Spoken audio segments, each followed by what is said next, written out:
Mark here from Mark 2.0. Brian is my co-host. We are thrilled to have writer, director, producer, actor Robert X Golphin on the podcast. Welcome, Robert. I want to start Thank you out for by being here. yeah. I want to start Thank you out for by having me, gentlemen. Pleasure to be here, and shout out to Ron Blake for making the connection. Oh Yes. yeah, exactly. Thank you, Ron. Well, take us on that journey to when you first decided to get into the film and TV industry. Well, it's an interesting thing. My mom really exposed me to the arts when I was very, very young, and I didn't know at that time that that's what I would end up having a passion for. But she put me in modeling troupes, and I was doing commercials when I was probably about 5 or 6 years old. But it wasn't until I turned 12 that I realized that this was my passion. Before that, I wanted to be a doctor and a lawyer. So, and I always say I still have legal ambitions, but at this point, I'd rather play one on TV than do all the work of law school. Was that really your mom's idea? For me to be a lawyer? No, in the beginning to be in acting and all that. Well, no, not necessarily. I just think that she wanted me to be introduced to everything I possibly could, and she wanted me to find my way. But she is an artist in her own right. She's a dynamite writer. I get all my writing talent from her. So it was already kind of in the blood that I would do something in the arts. Where was she born? Sorry? Where was she born? Your She was parents? born in our shared hometown of Philadelphia, Pennsylvania. Awesome. Your dad too? He was, yes. He was very supportive of all this different things you wanted to do. My entire family was always supportive of me going into the arts. My father passed a few years ago, but he was very, supportive of what I did, and my grandfather as well. And in fact, when I was 12, I begged my grandfather to let me borrow his video camera. And so I took the video camera and shot this werewolf movie with all the neighborhood kids, and it was crazy. I look back on the film and have a lot of laughs, but I was very serious about what I was doing. But it wasn't until I turned 14 that I did my first serious film project, and that was a film called Stricken, which is about teenagers dealing with AIDS and HIV. Wow. Talk a little bit about that. I mean, yeah, that whole experience. I always dealt with really, hot button, hardcore issues. Yes, you have to entertain, but I tend to do a lot of stories that have something to say and make people think differently and provoke people. It's just naturally, it's innately part of who I am and what I do. And that all started when I was a kid. But I wrote the script. It was a short film. I wrote the script, I think, when I was 13, shot it when I was 14. And then the second project that I did was about a group of kids trying to shut down a tobacco company after their health teacher died of lung cancer. So I always just was really, really inspired to try to do projects that would help young people in particular see things in a different light and just make better choices in life. Not only that, it's like subjects no one really wants to touch. That's it. Taboo subjects, subjects that people don't want to talk about or are afraid to talk about. It's just always been something that I'm drawn to. I don't set out to be controversial necessarily, but sometimes that happens. I directed and wrote a short film several years ago called I Am Man, which was about an athlete, a basketball player who alleges that he was raped by a woman. And obviously, people have a lot of different opinions on whether something like that can happen, but it does happen every day, more often than people would know, because obviously those kind of crimes don't get reported as much. And when the film came out in film festivals, it just happened to coincide with the FBI amending its definition to include males as victims of rape. So, I kind of was ahead of the pack with it. Wow. Yeah. That's fascinating. And thank you for taking on such hard hitting things for the community. It's really noble thing to do. I'm sorry, Mark, you were going to ask him something. Go ahead. No, go right ahead. Yeah, we're good. Well, so I was wondering about that's a great past. How old when you got into Dunbar Reed? About how old were we there? I was in my 20s, I guess. And I'll say this as an actor, I'm whatever age casting people and directors I want was me to gonna say you look really young. Yeah, But- I'm not even gonna guess. But I but didn't I want to mean, go. if people want to figure it out, it's out there, you know. But yeah, I only asked because I didn't want to go too far away from the timeline. I kind of want to hear your life story. So what happened between that and when you were like 17 or something like that? That's probably where we are now, right? Yeah, I mean, and I'll just say really quickly, I actually booked the Great Debaters the year after I graduated undergrad, so it was an interesting experience. Talk about that. And well, I went to St. Augustine's University in Raleigh, North Carolina. I also did some undergrad semesters at Campbell University in Bowie's Creek. So I have ties to the Carolinas for many reasons, for schooling. I launched a production company there at one point. We might talk a little bit more about that. And I have family there as well. But St. Aug obviously is an HBCU. So when I booked the Great Debaters the year after that, it was kind of, I guess, serendipitous in a way that here I am, a product of an HBCU, and then I get to do a movie that is set at an HBCU at Wiley College. And so it was a big blessing in my life. I happened to see Denzel Washington on the Oprah Winfrey Show, and he was talking about this magazine article. I don't remember the name of it. I think it was called The Great Debaters, actually, but he was saying how he was going to turn it into a movie. So I'm looking at Oprah, I'm like, oh, I've got to be in this project. So I sent my headshot and resume to the main casting director in Hollywood, and I said, well, you never know. She probably won't respond, probably won't open it. I'm on the East Coast at this time, and you're not really taken seriously if you're on the opposite coast. Thankfully, it's a little bit different now, but so I sent it, didn't hear anything back, and then out of the blue, I happened to hear from my then agent, who said, hey, can you be in North Carolina, I guess, the next day to audition for the Great Debaters? I have no idea to this day if my sending my material to the main casting director had anything to do with it, because I actually read for the local casting director. But I think that if you're a prayerful person like I am, and talk about the law of attraction and all that you really can will some of this stuff to happen. So I went to North Carolina, read for the casting person. We did 7 takes. She really wanted to help me make sure I did my tape as well as it can be done. And then ultimately I got a call back to go to Atlanta and read for Denzel personally. Wow. Yeah. Wow. That is so cool. He and that casting person were the only people in the room. And I always say it was the best, to this day, the best audition experience in my life. And not because I feel like I went in there and killed it or anything, just because he really wanted me to do well. Wow. And as actors, we can walk into rooms all the time and they feel cold and uninviting and intimidating. That is not how Denzel does it. You probably felt your energy. I mean, I feel it. You went in there, you really wanted it. That's probably really important. I mean, someone can just go in there and do it well. But if someone goes in there really wanting it, that's the kind of guy I would choose. That's probably part of it too. Just got a good energy there. Absolutely. And I remember sitting in the lobby of the initial audition, and another actor came in. She was very nervous. Not the initial audition, the callback. And she was very nervous. And I said, you're going to do fine. He really wants you to do well. And I don't know if she actually got the part or not, but I just think that it is, as an actor's director myself, which is what Denzel is, he understands the process that an actor goes through. And it was very inspiring to me, and just, a testament to how all people in this industry should be, whether you're a director, a producer, a casting person. I know you get busy, you have a lot going on, but take the moment, if you can, to try to make actors feel as comfortable as possible. It's really important. And that's really good advice.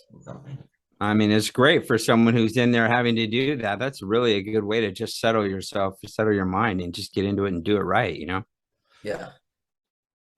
And it's interesting you know, with that audition, with that callback with Denzel, before I even opened my mouth, I just like parted my lips. I was about to do the scene, and he stopped me and said, "Don't do the Southern accent." I don't know how he knew I was going to do it. Maybe everybody was doing it. Wow. He said, just be yourself, and you know, just be you, be real. And so that's what I did. Wow. Wow. So maybe don't go looking to think you know exactly what they're looking for. You know, I mean, because not to cut you off, but in this industry, I think half the time nobody knows what they're looking for. Even if Good point. Yeah. they don't know. that's a smart observation. I like that a lot. Yeah. One thing I wanted to ask you is how did you get into your writing, and talk about your book a little bit? Well, writing is actually my first love. So I'm a nerd, but I consider myself to be a cool nerd. I was the kid that would go to school with a thesaurus or a dictionary in my back pocket, you know, the tiny kind. Yeah. I was always looking up words, and I still look up words all the time, just trying to learn new words and new meanings. And so I was trying to read the newspaper upside down when I was 2 and 3 years old. I would read 2 books a week as a kid.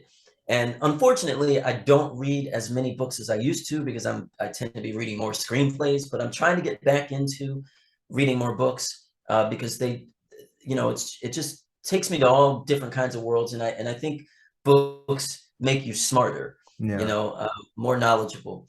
But I would write stories about princesses and princes and, the typical stuff that kids do. And as I continued to mature, my stories got a little more mature and started dealing with more worldly issues. And it was just, innately there. And again, because my mom is also a writer, I just was naturally inspired to write. And I also was the kid who, I would go on strike, like with my family. Like I don't feel like I'm getting paid enough allowance. So I would write down, my list of demands, if you will. And anytime Very dramatic. I like that. yeah.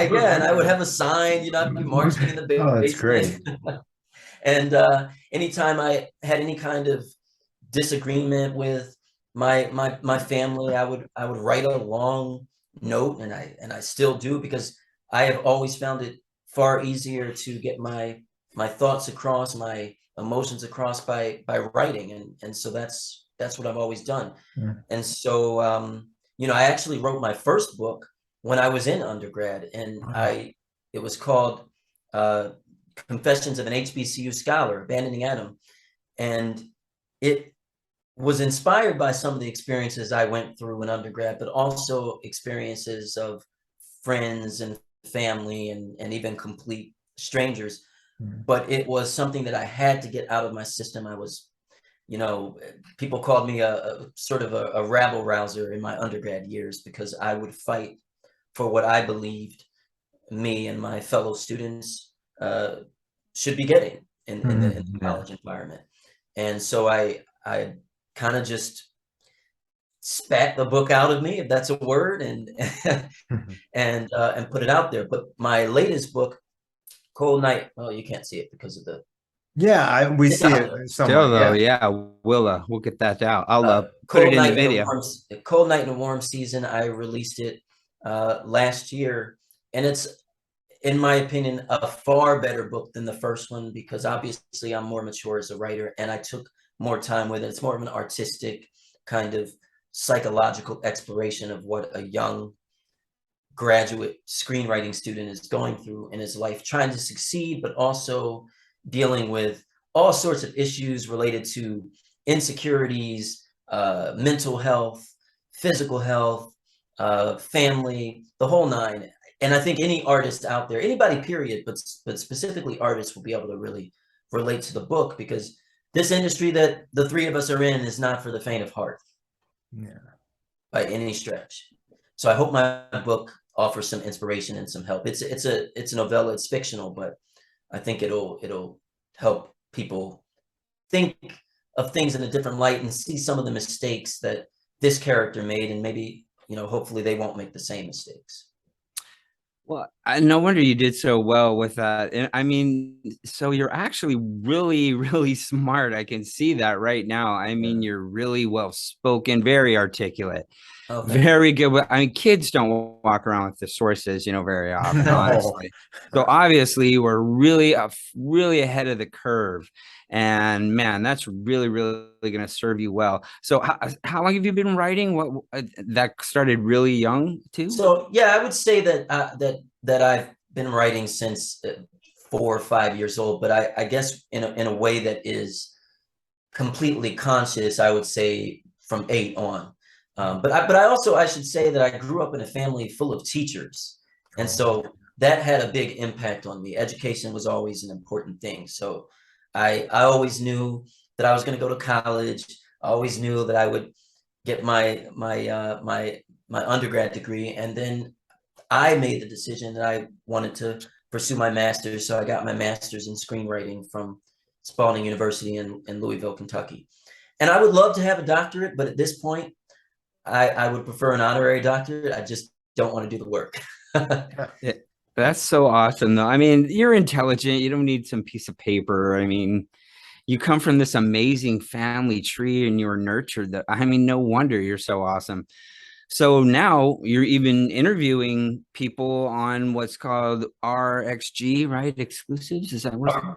Yeah, RxG exclusives. We started, so we're in the second season, but it's the kind of the fourth year. We started at the very end of 2019. We did a couple of test episodes, and then in 2020 we released, the first of what I would say are the actual season episodes. But then the world stopped, and then I had to shift gears with the format. And originally it was a very correspondent heavy show, and it became more of a intimate kind of one-on-one conversations between me and other artists, community people, change makers, and so forth. But I think, it kind of allowed me to talk to people from all walks of life, from all over the United States and abroad, in a way that maybe I wouldn't have been able to do with the original format. So I guess it sort of was a blessing in disguise. But RxG Exclusives has picked up a few awards on the film festival circuit, and it's continuing to grow.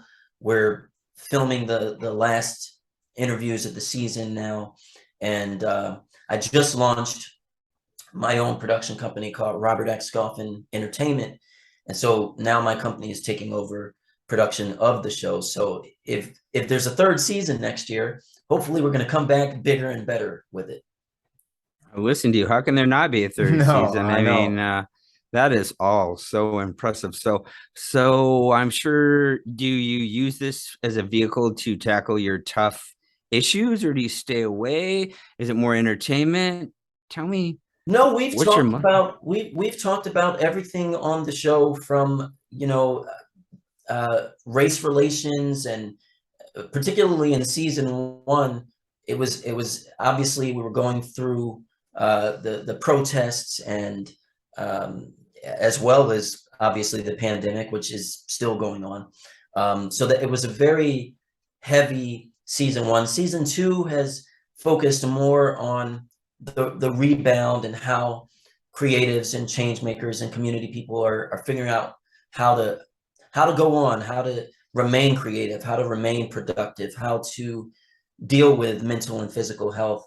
And so it's, the conversations are continuing to grow, and I have a very strong feeling that if we do a season three, the whole gate is going to be open in terms of the type of guests that come on the show, because there are a lot of folks that I would like to talk to that are in different areas, different professions, that up to this point we haven't had yet as guests.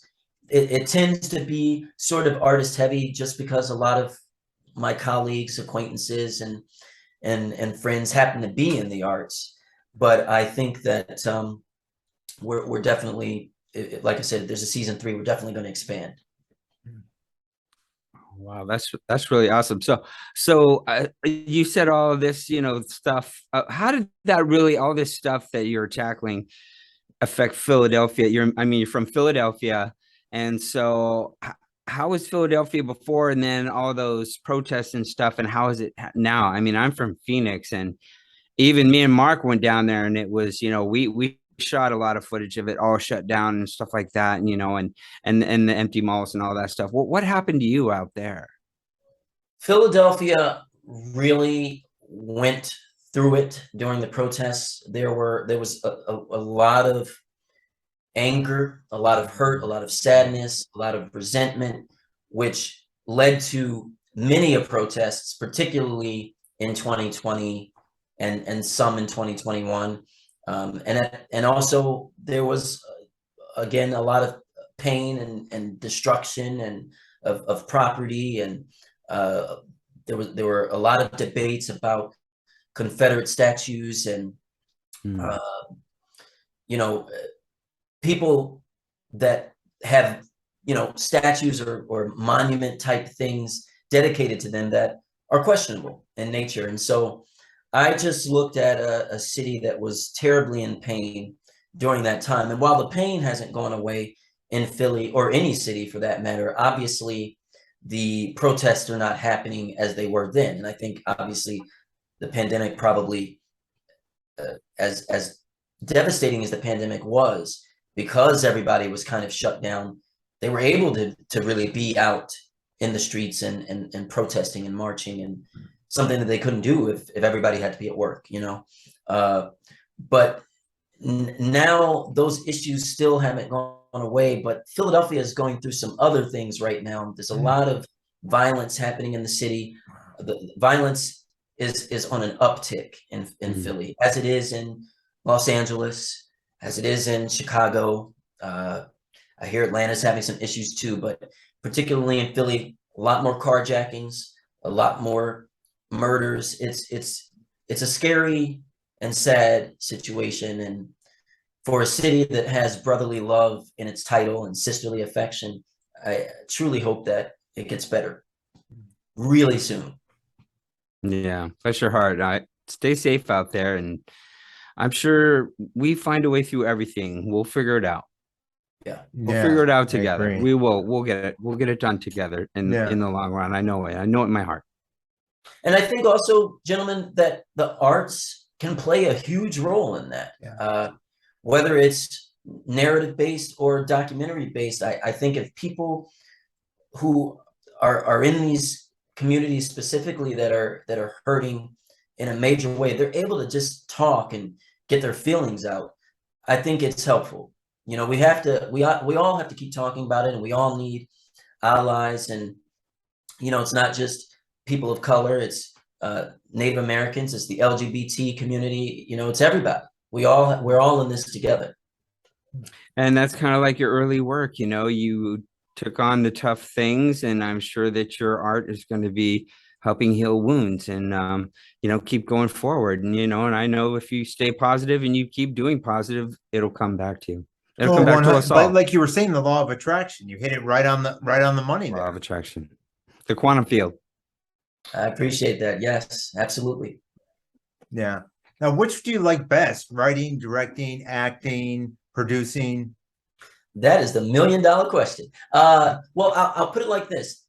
It truly is like asking I don't have children, but which child I like the best. But I will say that writing, from a creative standpoint, from an artistic standpoint, writing will always be my first love.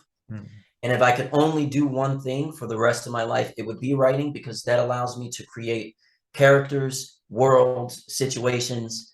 And, that's what better thing is there to be able to write and get your feelings out through different characters and situations. But I love acting. I truly have a passion for acting that is voracious, as I do for writing and directing as well.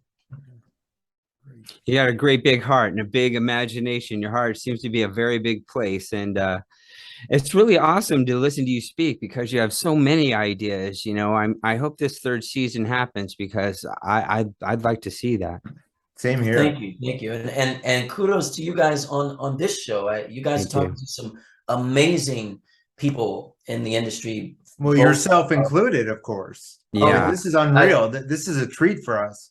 We have I'm gotten humbled. so many amazing people. It's just, yes, I'm quite honored to have you and all of our past guests. Thank you again for being here. Yeah, absolutely, guys.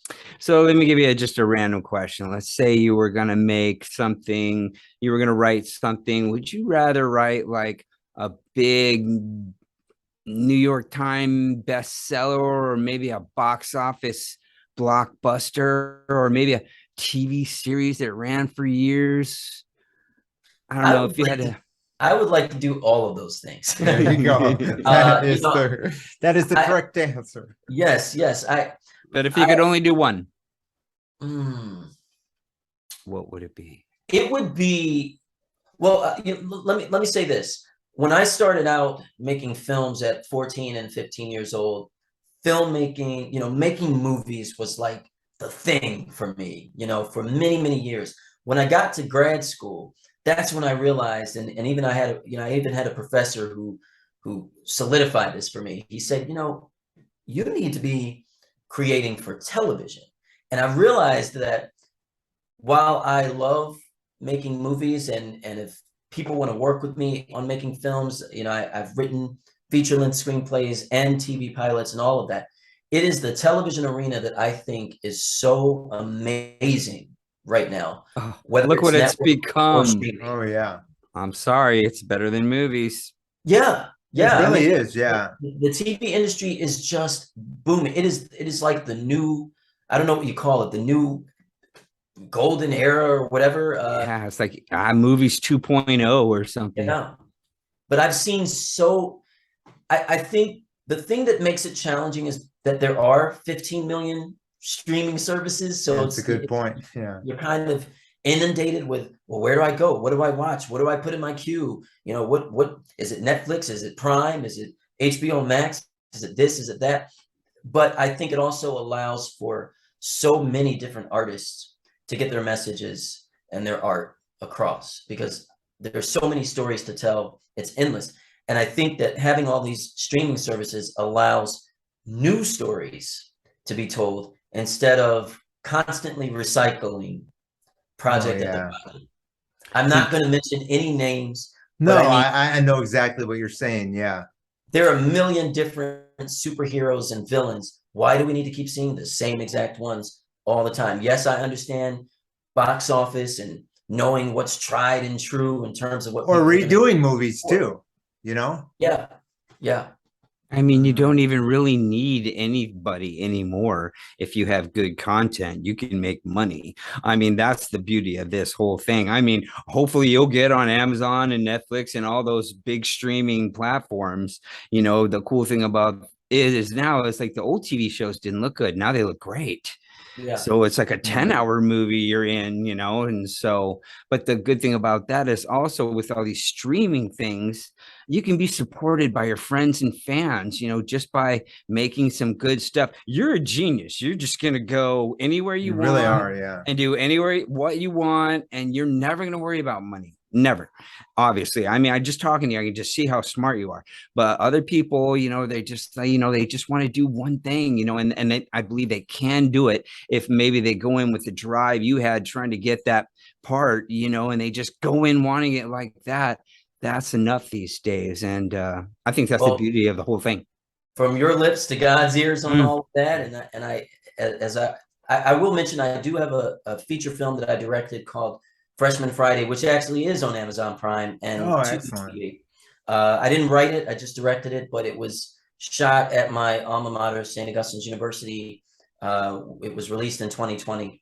And quick story, the writer and star of it, Stephen Slates, we went to school with each other. He said to me one day, I'm going to come back and we're going to make a movie together. And he kept his word many, many, many, many years later. Yeah. And so we shot it several years ago. It took a while for them to get through post on it.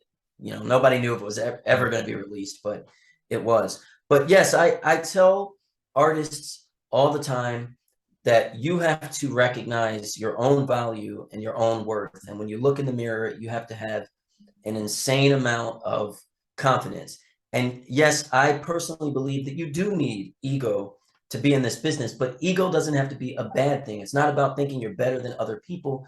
It's just about knowing what you bring to the table. And if you always approach it from that standpoint, then when you walk into a room, you know that you belong there, despite whoever else is in that room. There could be everybody in the room could be A-list talent, studio owners, or what have you. You belong there. You got to believe that you belong there. The minute you approach it from the standpoint of, well, I'm just little old me and little old town with little old ideas, that's how people are going to treat you. I mean, you need to be confident. You don't have to be narcissistic, but you can really go in there going, yeah, this is my part. That's probably the best advice you can give anybody going into a table full of suits and ties or whatever they wear in there. I really don't know. And for those people that maybe want to be actors and directors and writers, I saw a film producer the other day posted online something that I have said ever since I was a kid, which is stop calling yourself an aspiring actor or an aspiring filmmaker. Just do it. You don't need money to make a film. Yes, if you want to make a film with certain kinds of equipment, or you want to bring certain people into the fold, you'll need certain kind of funding for that. But if you're just starting out, grab your iPhone or your Android or your tablet, your DSLR, grab some friends, get out there, make your film. It takes nothing for you to sit down and type on a computer or write on a notebook if you want to write a script. But stop calling yourself aspiring. And if other people in the industry call you an aspiring this, that, or the third, don't accept that. Know your worth. All right, give me a quick scenario right off the top of your head. What's your first film and who stars in it? My first film that I ever made? No. What's going to be your first blockbuster? Oh, my Who's first going to star in it? Yeah. Ooh, wow. Yeah. Gosh, I just got approached by Amazon in a big way, and they drove a dump truck full of money up to your door, and they want results. Honestly, it would be easy for me to say that I want Denzel and Viola Davis and Tom Hanks and people like that, but I actually am really energized by some of the younger talent, like Corey Hardrick from All American Homecoming. I've always really admired his work as an actor, and oh gosh, there are so many. The list is endless. But you would tend to take the newer talent and push them into the spotlight. Yeah, because I think that there's so much talent out there that is untapped in a way that really showcases what they can do, myself included. That's cool. I like it. I really do. But I'm so inspired by a lot of these performances. Denzel Whitaker, who starred in The Great Debaters, is another person. It's just a lot of actors out there. My list would be a book long. It really would. Yeah. It's great. Well, let me go back to the TV shows. Growing up, did you have any favorite TV shows? Because one thing, it evolved to the streaming platforms and everything today, but it seems like back in the 80s, there were so many hard topic, inspiring episodes back in the day, whether it be an episode of Family Ties or Different World, you name it. Yeah, well, growing up, and some of these shows I would see in reruns later because I was too young or whatever, or not hearing it. But A Different World obviously made a significant impact on me. I never knew watching that show that I would end up the product of an HBCU, but I always loved A Different World and still do. I'm one of those folks who have wanted them to do a reboot of that for years. They just, to this point, haven't had a chance to, make it happen. But shows like that, Doogie Howser, I love that. That's another one, yeah. And I would watch reruns and programs that my grandfather was a huge fan of. I would watch Walker, Texas Ranger. That was me and my grandfather's. That was our show. Yeah, my dad and I used to watch that. Loved that show, and Mike Hammer and Remington Steele. I mean, these are some of the old classics. Sure. And then of course, reruns of shows like Good Times, which I think was so ahead of its time. When I look back on those episodes, I'm thinking, wow, that was done in the in the 70s, or this show was done in the 80s. Oh goodness, All in the Family, just the issues they were talking about. The show Rock, I don't know if you ever saw that show. Yeah, I do remember that on Fox. Yeah, those shows had a real significant impact on me. And then, then also it's not always about the message oriented movies and TV shows. I was an avid viewer of Power Rangers, and Teenage Mutant Ninja Turtles. So I mean, really, my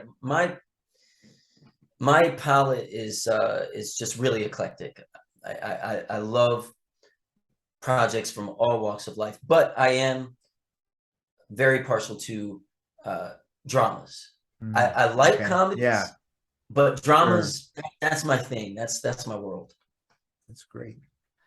Like in your earlier work, again, I mean, it just kind of reflected there. You took on things that were serious and meaningful. Yeah. Yeah. Yeah. Now, when did you first become a SAG actor? So that's an interesting story. So when I did all those commercials as a kid, I did commercials like Philadelphia Gas Works and the library, and I think I did like a regional McDonald's commercial or something like that. But I don't have that footage, unfortunately.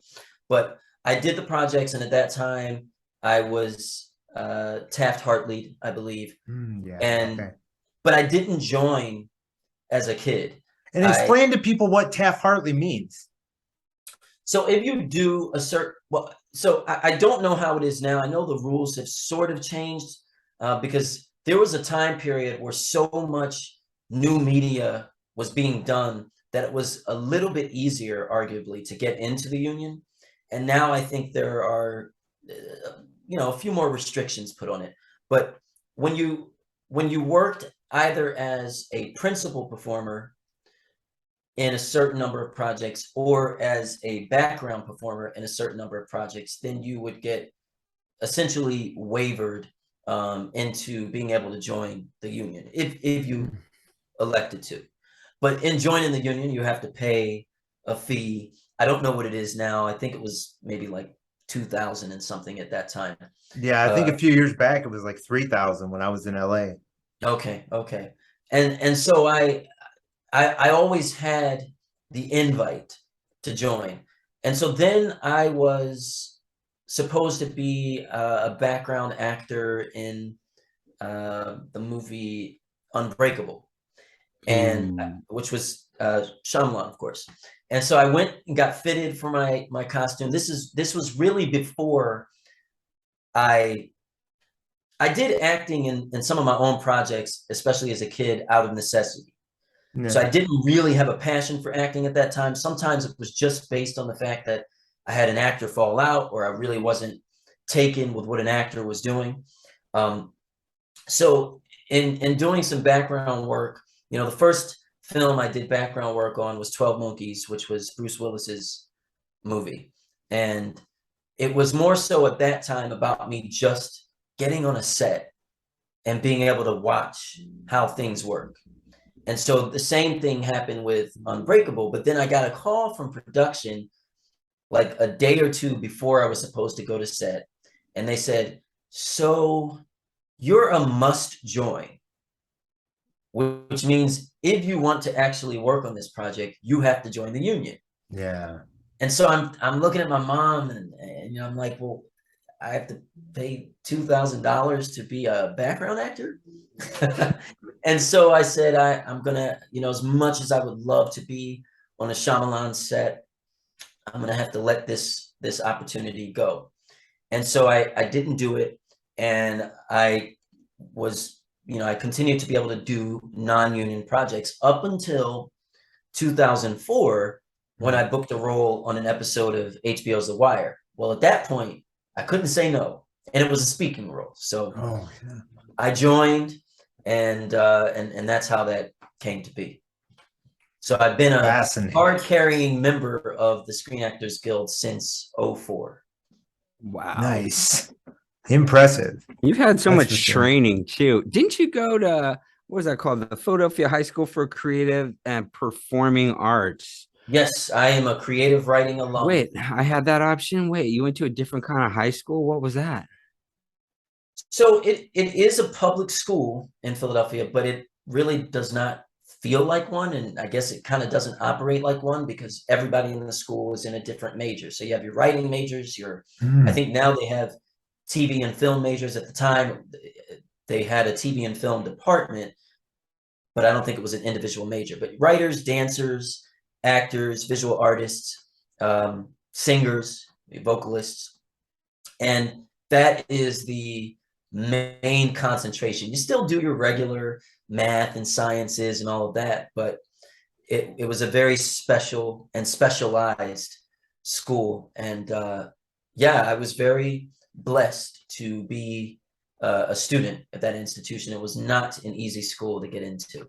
I was just gonna, that was my next question. Is that How many something people that's are in- similar to like the TV show and movie Fame? Yes, yes. Okay, It's there we really go. Philadelphia's version of New York's Performing Oh, Arts High School. Absolutely. how many schools are there like that, guys? Well, I think it's growing, and actually, Philadelphia has two performing arts high schools. There's another one in Philadelphia, and I'm sorry, the name escapes me, but Kappa, and my Kappa in Philly is the you know the I guess the number one creative based high school in the city. I think my kid would love that. But it's hard to get in. What do you got to do?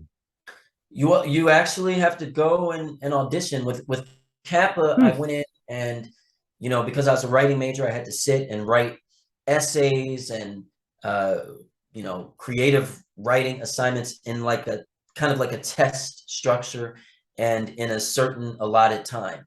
And you didn't have any heads up notice on what the topics or anything would be. You just had to sit there in the classroom and do it and hope that what you wrote, they saw something in. And so for me, that was the case. But I actually didn't start Kappa until my sophomore year. So my freshman year of high school, I went somewhere else. They're smart though. They don't give you any heads up, any way to do anything. They just hit you with whatever they want to hit you with, and that's that. I like that. You have to prove yourself. Yeah. Without preparing, I like that a lot. But just because you don't get in doesn't mean that you don't belong there. Yeah. I had film schools that I applied to, one in particular that shall remain nameless. Yeah. Pardon, I think there's some kind of speaker system. I had a film school that I wanted to attend. I'm not going to say the name of it, but I tried to get into that school twice, and they didn't accept me because math was always a very difficult subject for me. And that was the reason that they didn't let me in. And it's like, the third time they said, well, come on and try again. And I said, I'm good. I made the decision that if they did not see the value in bringing me in, it just wasn't the place for me. Smart. So don't get discouraged. Yeah, you just found a better fit, and that was that. Good job. You'll find your way. You'll find your way. So are you working predominantly on the East Coast, or do you also go to LA? I am actually all over the place. Now, since the pandemic, it has been a little more compact. I've been in my hometown of Philadelphia a lot more, obviously, because production is kind of slowed down, but it's starting to pick back up from what I can see. But I've lived in LA, I've lived in the Carolinas. I just go where the potential opportunities are. I go where the work is. But Philadelphia, North Carolina, and LA have been, and South Carolina to some extent, have been like my hubs. Nice. I went, as I said, I went to undergrad in North Carolina, and I also co-founded a production company in North Carolina in a small town called Wilson many years ago. We produced several award-winning films, EPKs, commercials, that sort of thing. And now, like I said, I have my own company, and so I'll be doing my own projects. But yeah, I think that one market that I have not penetrated is Atlanta, but Atlanta it continues to be a very hot. Yeah. Yeah, that keeps what coming about up. Vancouver? Have you ever worked in Canada? I have not worked in Canada, and that too is a very hot market. Even New Orleans has a lot of production. Oh yeah, NCIS New Orleans, and there's some other projects too. Yeah, you're right. I haven't, I've only been to New Orleans once, and that was actually when I shot The Great Debaters. We filmed some in New Orleans and some in Texas. You have so many accomplishments, and you're so young. Do you even think about 5 years from now at all? I have so much more that I want to do. Tell me. And most of my work has been in the independent arena. I hope to do a lot more mainstream work, both in front of and behind the camera as time progresses. But I will always have, regardless of what I'm doing, an independent spirit. It's just innately part of who I am. And I do not believe in waiting for the industry to give you an opportunity. I don't subscribe to that. You've got to get out there and make your own stuff happen, because no matter how talented you are, no one is obligated to give you an opportunity. You're not entitled. I'm not entitled to anything. Yes, it would be nice for people to recognize my talents and to say, hey, come on in, let's work on this. But no one's obligated to do that. And I think I'm sure the next 5 years you'll get a lot of that. Oh, well, again, from your lips. Thank you. Now, what about your advice to people starting out? Would your advice be to them to be all over the place like you, to work on as much, be diverse, whether you do writing, do acting, do producing, do all of it? I think that it's important to know where your greatest strengths are, particularly if you're just starting out. Some people in this industry, and just some people in society, period, will look at someone that's doing 15 million things and say, okay, hold on, but so where are you? What are you doing? What are you trying to do? And they get confused by that. But I don't think there's anything wrong with someone being multi-talented. You should have your focus, and you should know where your weaknesses and strengths are. But if you look at even the mainstream actors today, many of them have their own production companies because they're trying to develop projects for themselves and for other people. So you have to be able to do more than one thing. And also, if you only do one thing, if that one thing that you do, you're in a dry spell, then what?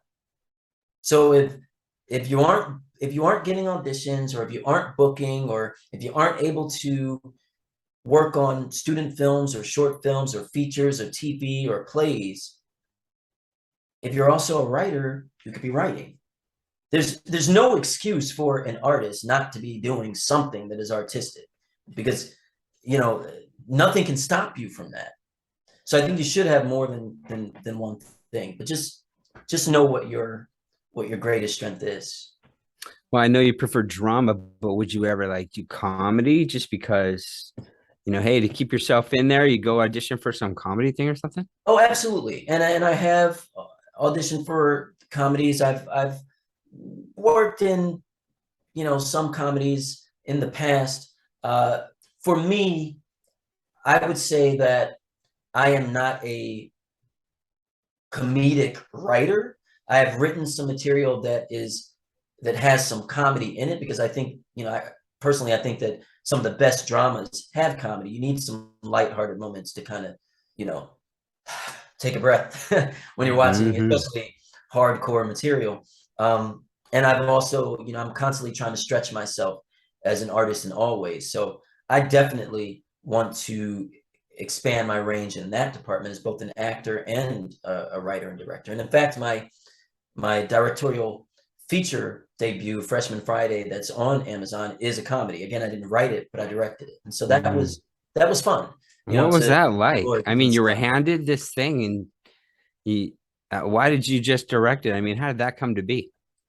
Well, like I said, he said a guy I went to school with, Stephen Slates, he said he would come back and we'd work on something. Right. So when he sent me his script and I read it, I said, "Oh wow, this is hilarious," and it is, like I said, set in the HBCU world, historically Black colleges and universities, about this young kid who is preparing for the first dance of his freshman year, and all the hijinks and that he gets into with his friends, and there, you know, there's this.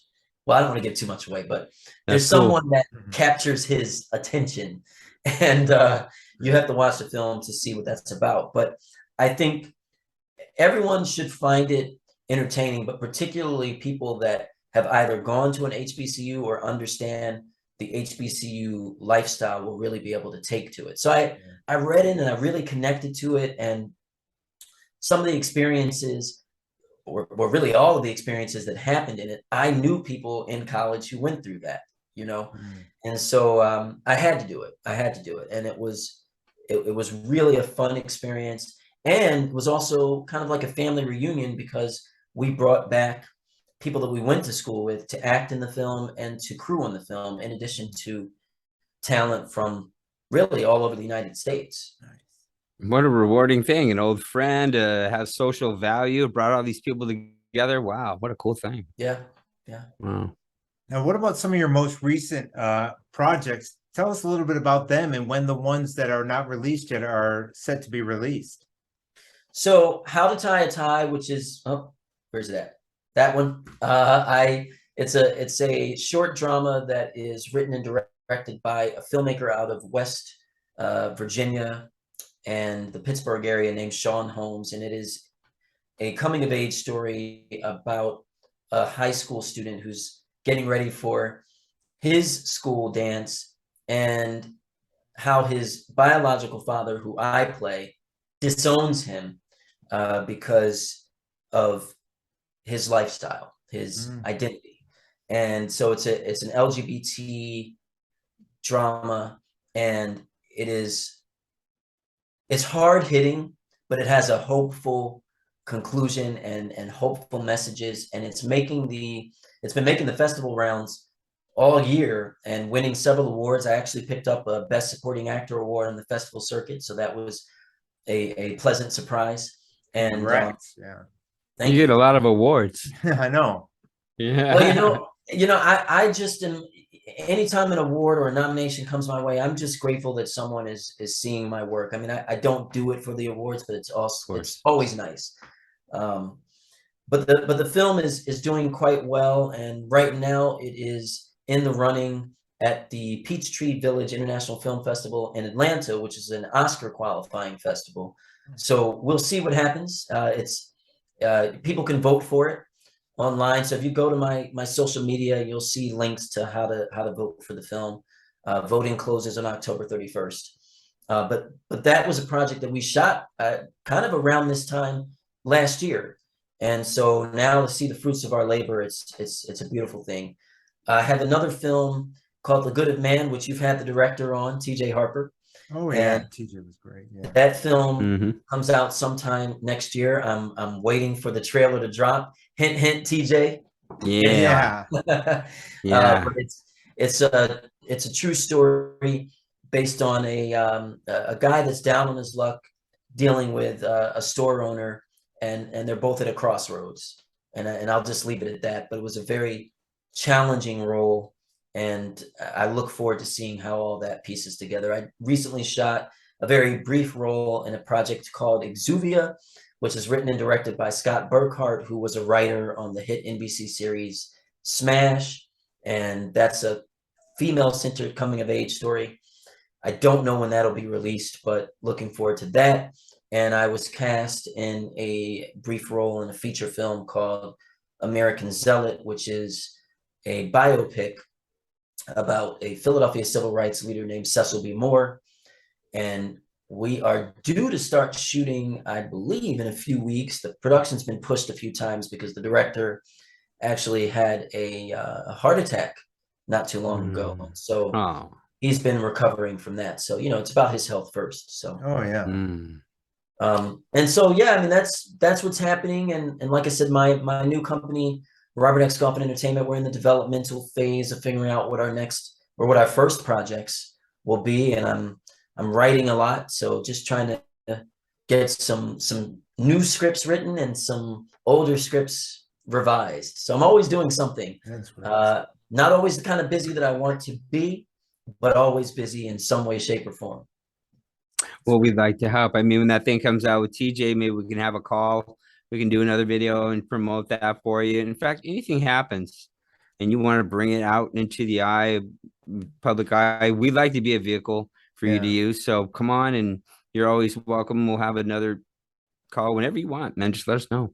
Absolutely. I'm really excited about the stuff you're doing. It's really meaningful. So am I. You inspire us. Yeah. As Thank you content so much. creators. Yeah. Thank you. That's Thank so you. great. Anything else you want to ask him, Mark? No, hey, I really appreciate this, Robert. This was, quite a ride. You inspire so many people, and hopefully this message will inspire others. Well, That I hope hour so. flew by. I mean, you have a lot to say and a Has lot it been to that long? tell. No. Yeah. Seriously, I mean, you are really a good thinker, speaker, and be careful, because whatever you want to do, it's gonna happen. Oh yeah. And so, I mean, if it's writing or directing, I'm sure that's gonna fall right into your lap in the long run, no matter what road you go down. Well, I appreciate that. Thank you so much. And this has been fantastic. Like I said, I love what you guys are doing. And Thank you. with my company and all of the projects that we're thinking about developing, trying to develop, I look forward to seeing where the road takes me and what kinds of artists, companies, and entities I'm able to collaborate with as well. And I have no doubt that I will. You guys are in the North Carolina area, correct? No, I am planning. I'm gonna be there next year. We're both in Phoenix, actually. Oh, you're in Phoenix. Gotcha. I'm gonna be in Wilmington next April. Well, Arizona has a lot going on too, in film and TV. But yeah, I just look forward to future collaborations with folks. So who knows? There might be something that we're all collaborating on. And Yes, exactly. Yeah. we'd love to partner up with you. Whatever you want to Yeah. do, let us know. Sounds good. Sounds good. All Thanks right. so much. Yeah. Well, we love having you, and we hope you come back soon again. Everybody like and subscribe, and whatever information you want to give us, we'll have it down below for our viewers. Yeah. Okay. Sounds good. Thank you, gentlemen. Thanks a I appreciate lot. it. Hey, Have a wonderful appreciate night. it. Thanks a lot. Thanks so much.